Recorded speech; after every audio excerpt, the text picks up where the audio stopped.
Samuel 12வது அதிகாரம் 1வது வசனத்தில் இருந்து 7வது வசனம் வரை மற்றும் 10ஆம் வசனத்தில் இருந்து 17வது வசனம் வரை. அந்நாள்களில் ஆண்டவர் நாத்தானை தாவீதிடம் அனுப்பினார். நாத்தான் அவரிடம் வந்து பின்வருமாறு கூறினார். ஒரு நகரில் 2 மனிதர்கள் இருந்தனர். ஒருவன் செல்வன், மற்றவனோ ஏழை. செல்வனிடம் ஆடு மாடுகள் ஏராளமாய் இருந்தன. ஏழையிடம் ஒரு ஆட்டுக்குட்டி தவிர வேறு ஒன்றுமே இல்லை. அவன் அதை விலைக்கு வாங்கி இருந்தான்.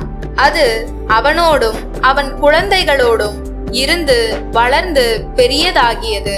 அவனது உணவை உண்டு அவனது கிண்ணத்தில் இருந்து நீர் குடித்து அவனது மடியில் உறங்கி அவனுக்கு ஒரு மகளைப் போலவே அது இருந்தது. வழிப்போக்கன் ஒருவன் செல்வனிடம் வந்தான்.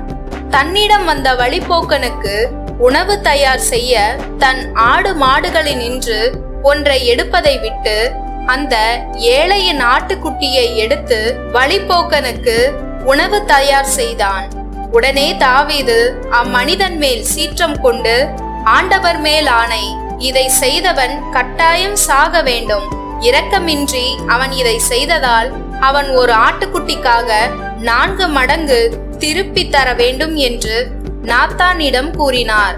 அப்போது நாத்தான் தாவீதிடம், நீயே அம்மனிதன், இஸ்ரவேலின் கடவுளாகிய ஆண்டவர் இவ்வாறு கூறுகிறார், நான் இஸ்ரவேலின் அரசனாய் உன்னை திருப்பொழிவு செய்தேன். நான் உன்னை சவுலின் கையினின்று விடுவித்தேன். இனி உன் குடும்பத்தினின்று வாள் என்றுமே விலகாது.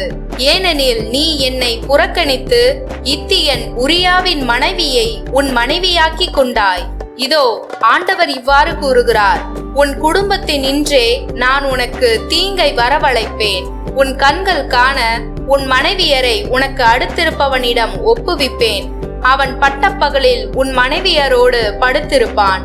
நீ மறைவில் செய்ததை அனைத்து இஸ்ரவேலும் காணுமாறு நான் பட்டப்பகலில் நிகழ செய்வேன் என்று கூறினார்.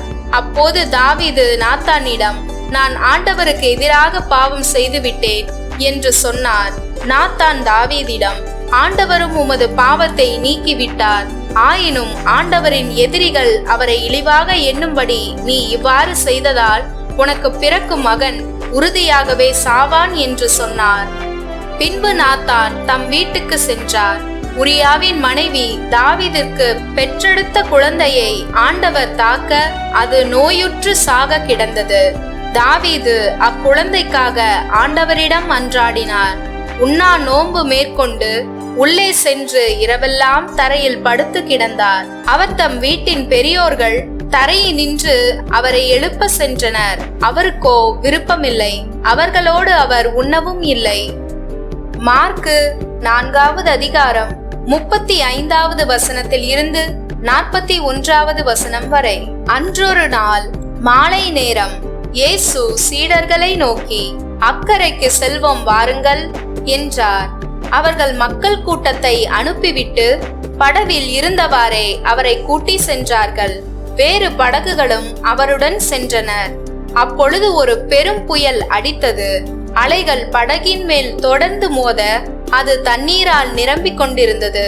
அவரோ படகின் பிற்பகுதியில் தலையணை வைத்து தூங்கிக் கொண்டிருந்தார்.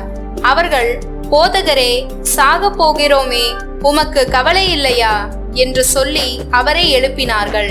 அவர் விழித்தெழுந்து காற்றை கடிந்து கொண்டார். கடலை நோக்கி, இறையாதே, அமைதியாயிரு என்றார். காற்று அடங்கியது. மிகுந்த அமைதி உண்டாயிற்று. பின் அவர் அவர்களை நோக்கி, ஏன் அஞ்சுகிறீர்கள்? உங்களுக்கு இன்னும் நம்பிக்கை இல்லையா என்று கேட்டார். அவர்கள் பேரச்சம் கொண்டு, காற்றும் கடலும் இவருக்கு கீழ்ப்படுகின்றனவே, இவர் யாரோ என்று ஒருவரோடு ஒருவர் பேசிக்கொண்டார்கள்.